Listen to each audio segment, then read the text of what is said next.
Welcome back to AUTOID TV, and today you join us back with the G87 for another mod, and this one is one that I've been dying to do since we picked the car up. We're finally going to lower it. It's desperate for a lowering, for some lowering springs. It definitely needs something. Yeah, it does. Like the arch gap on this car is among the worst I've ever seen. It genuinely looks like a crossover. So, the car's already getting started. Without further ado, let's show you the springs and let's get them on the car.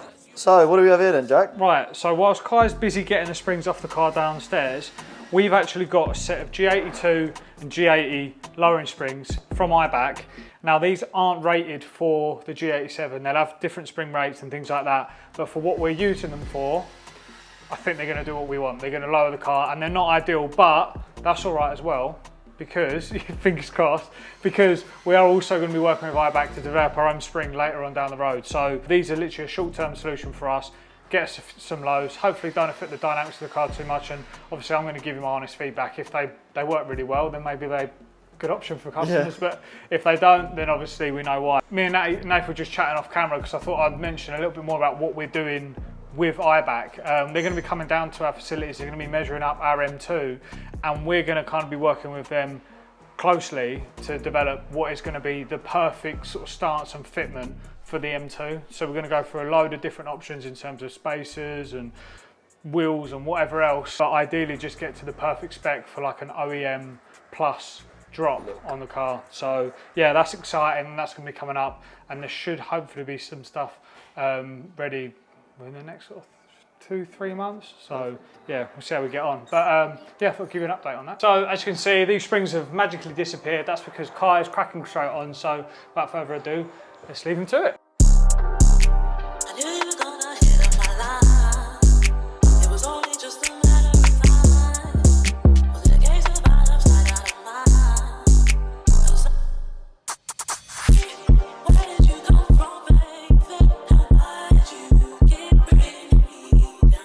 Kai's got the rear springs on, and this is a good time to talk about the other mods that we're doing at the exact same time, the suspension. So if you follow us around, you will notice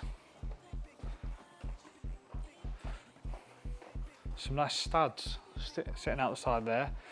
These not only give a lovely motorsport feel, but this car is going to have wheels on and off multiple times, and to be honest, we'll be putting on different spacers, different fitments, and that's what stock conversion kits are perfect for. They make it super easy to get wheels on and off, and they look cool. So they're going to be going on, and with that, thank you my trusted assistant, we have also got some 12mm spacers going on the rear and 15mm spacers on the front. So yeah, we'll see how they look when the car's all done. Stance kit that we're going to be putting on this car is actually going to be available to purchase on the store as well. So if you like the way our car looks, you'll be able to do the exact same thing.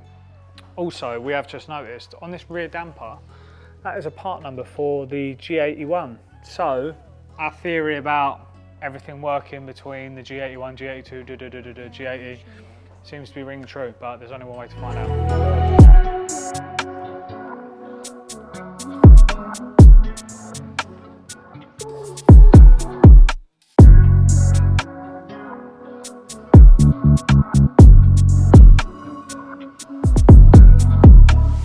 Officially lowered. It needed this more than anything, and car sits so much better as it is now. So I'll give you a quick overview on what we've done. The car's been lowered on iBack lowering springs, 20mm front and rear. Now, as I mentioned earlier in the video, these are actually the G80, G82 springs, and because the weights are slightly different and this weighs ever so slightly less, I don't think it's dropped as much as it might have done on a G80, to be honest with you, but we measured it and it's been lowered by about 17 to 18mm from the original height. I mean, you can see that on the front. I don't know if you can clip back to what it was before, but it was literally like 4x4 before. That's a lot of fours. So it's sitting a lot nicer on these springs, and the actual ride quality is literally just the same. As it's sitting now, we think that this spring setup is probably going to be ideal for someone that lives in London where there's a lot of speed bumps, or if you've got maybe quite a high driveway but you still want to fit a front splitter and stuff. You've still got quite a lot of clearance at the front, but you have also got rid of some of that arch gap. So yeah, it's a nice compromise. The setup we've gone for is a 15mm spacer on the front and a 12mm on the rear, flush. Like on the front, what you want ideally is the top of the tyre to be in line with the top of the fender here, which we've got bang on there, and then the same on the rear.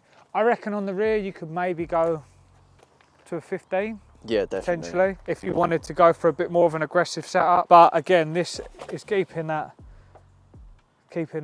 sort of straight sort of fender to the top of the tyre. The other notable change was the stud conversion kit. So I've gone for an 86mm stud conversion kit on this. That just gives you a bit more option in terms of the spacer that you put on. Just to clarify that, when you buy a stud conversion kit, they can come in 3 different sizes. I believe it's 68mm, 75mm and 83mm. We've gone for the longest on this. That just means we've got more options. A 75mm will give you about a 15mm spacer option, and then beyond that, you know, the 83mm obviously, I mean, you can put a bigger spacer on it, but we've gone for the biggest on this because we want the studs to sort of stick out for that proper sort of motorsport look, which they do, and they look quite cool here. That sort of wraps up this sort of round of changes. The stance was something that I was desperate to change. Every single person was commenting saying, looks like a 4x4, what's happened to the rear wheels, why are they so tucked in? And this fixes all that, and the car just sits a lot better straight away. So we probably will be going lower. We're going to be developing our own kit with the guys at IBAC to try and create a bit more of a low line and more tailored spring to this car. So that's going to be coming in the coming months. In the short term, we're also going to put a height adjustable suspension kit on, which we'll be following up with in a later video. But yeah, if you guys enjoyed the video, please drop us a comment below. If you haven't subscribed, please do so already. And if you want one of these hoodies, they're on the store. And also in the next video, we're going to be focusing on some styling mods. More on that soon.